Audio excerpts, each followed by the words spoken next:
Remember that time Disney made a land based on your worst nightmares? Today, we are talking about scary lands. There's a lot of scary lands in Orlando, Florida. I'm not just talking about the theme parks. Adventureland is a land in Disney's Magic Kingdom. It is dedicated to adventure with a distinctly sort of like East Asian Polynesian theme. It is a land themed around adventurous stories, and it's very green. It's a good land. It's a solid land. It's A+ in the treat game because you've got a wide variety of Dole Whip, which I'm a big fan of. Nothing scary about that. Not only does it taste delicious, it also has that super comforting and inviting spiral situation going on. Nothing scary about a Dole Whip. I know what you're thinking. What is so scary about some singing birds and a pirates? I guess people are afraid of pirates and whimsical, nonchalant jaunts through jungles. Number 1, the skulls. There are a lot of skulls. Skulls.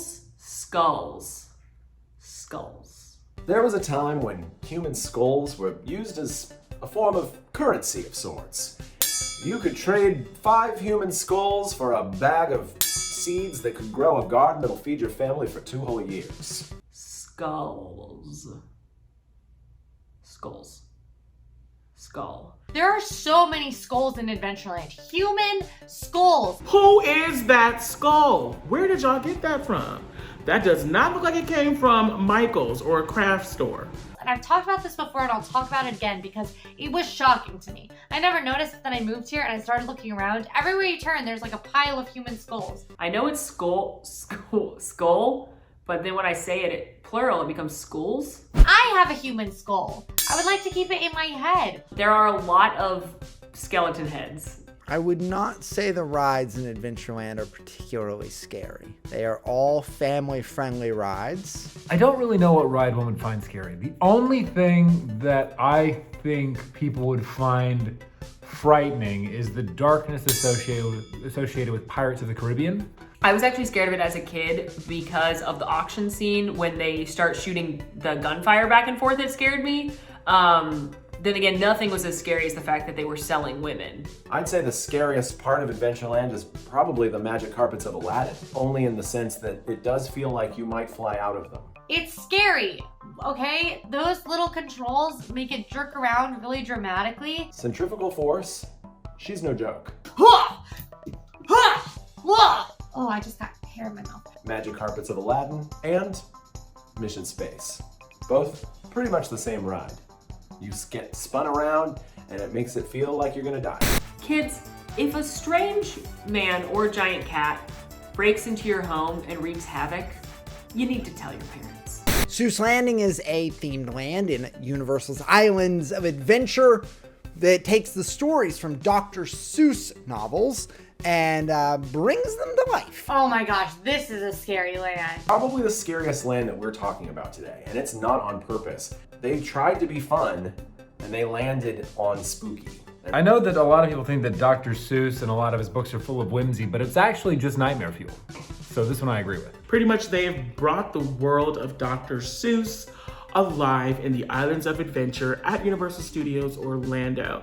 It features a couple of very cute smaller rides like the Cat in the Hat Dark Ride, the High in the Sky Seuss Trolley Train Ride, and the Carousel. So I ask you, do you find riding on a fun themed animal as it slowly bounces up and down and moves in a circle to be particularly terrifying? And it's also where you can meet some of the Dr. Seuss characters, and there's cool restaurants, and it's a very cute land. I like Dr. Seuss Landing. I like Seuss Landing a lot. And it's also a nightmare. I don't find the Lorax threatening, no. I think he has a good message that we need to listen to. I think I find him moderately threatening. You know what's weird? It's like Dr. Seuss drew the Lorax, and then a couple of years later, Danny DeVito was born. Yes, the Lorax is threatening. I don't need to say anything more about that. Look at the Lorax. Coincidence? I think not. If anything, I find him not threatening enough. because he needs to look at all of us and be like, are you recycling? I mean, he speaks for the trees, folks. That is a grandiose claim, either brought about through delusion or great intelligence. It's really up to you to pick which one it is. I myself choose intelligence. He needs to like give that look to some kids and be like, you better recycle that water bottle there, little Jimmy. The Cat in the Hat has always been scary. That book is a scary book. Like, you read The Cat in the Hat and it's like these two children are left home alone and this horrifying, scary living cat in a scary top hat comes and messes up their whole house. You know what's really scary about The Cat in the Hat, like the story in general, is the fact that The Cat in the Hat's like, don't tell your parents, kids. I don't care who you are, but a cat that stands upright and wears a hat is very strange to me. Also, we glorify breaking and entering. I think that we need to bring that back into focus here. The Cat in the Hat is a tale of a B&E, and it is not good to glorify that. Things happen in that Cat in the Hat dark ride that you're like, this is weird. Like things jump in there. There's like jump scares. There's too many colors, jump surprises. Thing 1 and thing 2, when they come out of that box, they look like little demons coming out to serve the devil. Here, I'm gonna level with you guys. Come in closer. I love Universal. I think Universal Orlando is fabulous. The Cat in the Hat is not the ride you want to bring people on to show them how great Universal is. It scares me, it's creepy, it's demonic, and I rebuke you in Jesus' name. I've been on that ride twice since I moved here. Once for work, once because I didn't know what I was getting into. Call Jesus, Mary, Buddha, call everybody, because there's some spirits going on in that attraction. And I hate it. I've been stuck on there very close to the Cat in the Hat animatronic. No. That might be the scariest thing in Orlando. Halloween Horror Nights, forget it. Dr. Seuss ride at Seuss Landing, absolute nightmare. I am out of here. You can find me. I'm gonna be at Contempo Cafe getting my quick service vegan tofu bowl. Frontierland is a Western themed land in Walt Disney World's Magic Kingdom and Disneyland as well, themed to, again, how the West was made. And it is home to some very beloved attractions. It's where you got your classics like Splash Mountain and Big Thunder Mountain Railroad. You've got Country Bear Jamboree, Tom Sawyer Island, the rootinest, tootinest land of the Magic Kingdom. And I know what you're asking, how is this scary? There are a couple reasons Frontierland is scary. One, everyone knows that the Wild West means ghosts. That's just a fact. Yeah. Country Bear Jamboree, all of those bears would eat you. Frontierland is scary because of Splash Mountain, and any ride that gets me wet results in me being mad, which is probably scary. Because I look like this.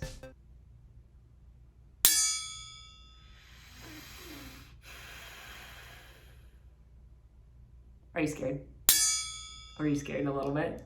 What's scary about it? The fact that people go to Tom Sawyer Island. That's pretty scary. Oh, that's a death trap. That's horrifying. I don't know why you'd advertise children being there. That's just horrible. The caves are creepy. There's like all types of sounds and lighting and tight corners. And I feel like you can get lost in there if you don't know where you're going, so. It's very dark. There's usually not a lot of people in there, but they do have sound effects in there sounding like someone else is in there. And it's generally a nightmare. And there's like noises coming from them. I was in one of the caves and I think this was another guest, but I kid you not, someone was in the cave singing and it was echoing. My dad had to make me go through them this last trip, and I have never been through them before. Ring around the rosy. And I was like, a ghost is going to get me. And no, you can no longer find a paintbrush there and take it back for a free Fast Pass redemption. That is done, folks. That's done. So don't think that's gonna happen. Frontierland, I don't think is haunted, okay? I think they keep all the souls over there at the Enchanted Tiki Room, and, you know, they're happy there. Because hear me out, if you were a ghost and you had the option to haunt, like, I don't know, some regular house or Frontierland, which would you haunt? Frontierland, obviously. I'd hunt Frontierland. So I think most likely Frontierland is haunted. No, I don't think Frontierland is haunted. That's Adventureland for sure. For sure Adventureland is haunted. The caves are a nightmare, and they are probably haunted by the ghost of one of the country bears. That's what I heard. Liver Lips McGraw and I were having a chat one time.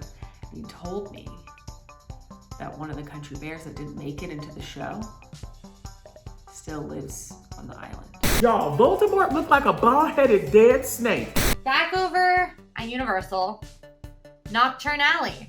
I'm just belonging here, Knockturn Alley. Sorry, what was your questions? Knockturn Alley is probably my favorite part of the Wizarding World of Harry Potter, excluding Hagrid's Magical Creatures Motorbike Adventure TM. But as far as like a section of the theme park, it's my favorite part.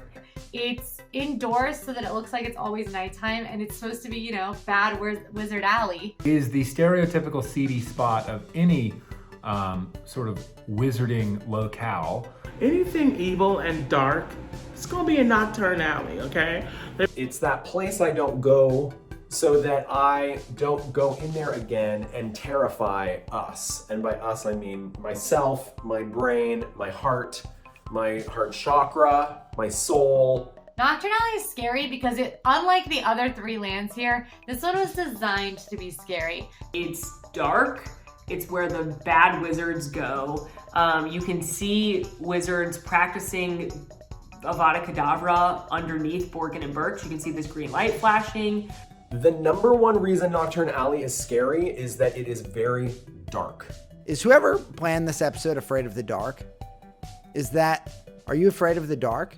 I can't emphasize enough how literally dark it is in there. The music is that they use is from spookier parts of Wizarding World, which by the way, I don't think I've ever said this in an RTT or it's been cut. Part of the reason Wizarding World is greater than Galaxy's Edge to me is the fact that they play the Harry Potter music as you're walking around. You hear that beautiful John Williams score and a different beautiful music from the different films. And it's like, why do I not hear the Star Wars music while I'm walking around Galaxy's Edge? Like, that's one of the best things about Universal is the fact that when you're in Jurassic Park, you hear the Jurassic Park music. And when you're in Harry Potter, you hear the Harry Potter music, blah, blah, blah, blah.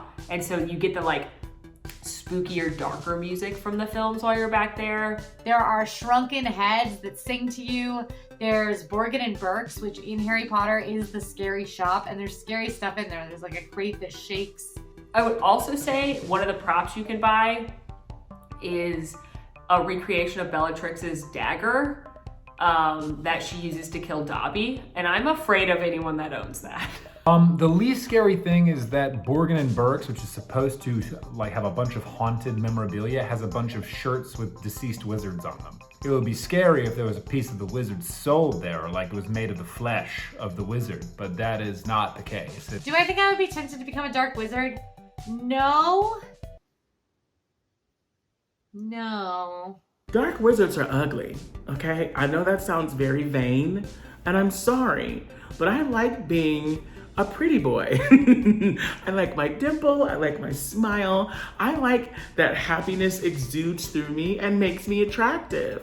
I think I could be tempted to be a dark wizard, but I ultimately don't think I would be.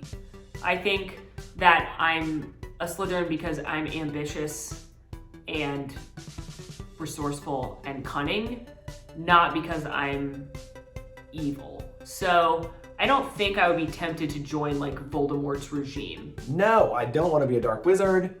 I already have terrible karma left over from things that I did in the 7th grade. You think I'm going to add to it now at 40 years old and be a dark wizard? No! I don't need to be nasty in my old age and then spend eternity getting poked in the rear by a little devil man. Forget about it. I'm going to heaven where they feed you grapes and give you wings. Overall, although it's not HHN scary, there is some creepy things that do happen in these lands. Why do they have to be like that? The darkness, the ghosts, the skulls, the cat in the hat. You know what's more unintentionally scary than anything we just talked about? Journey into Imagination with Figment and the Nigel Channing Moon. That is a jump scare. It gets me, that's a nightmare. Arg, mateys, it's me, Pirate Molly, coming to you from beyond Dave Jones' locker. and I'm Minnesotan, I guess. And once upon a time, there was a pirate named Barbosa, and he was a bad man. And the pirate, he swindled and he marauded and he pillaged and he plundered. I don't know why this accent has come to me. Now, go watch our episode on the worst Disney World rides. See you there.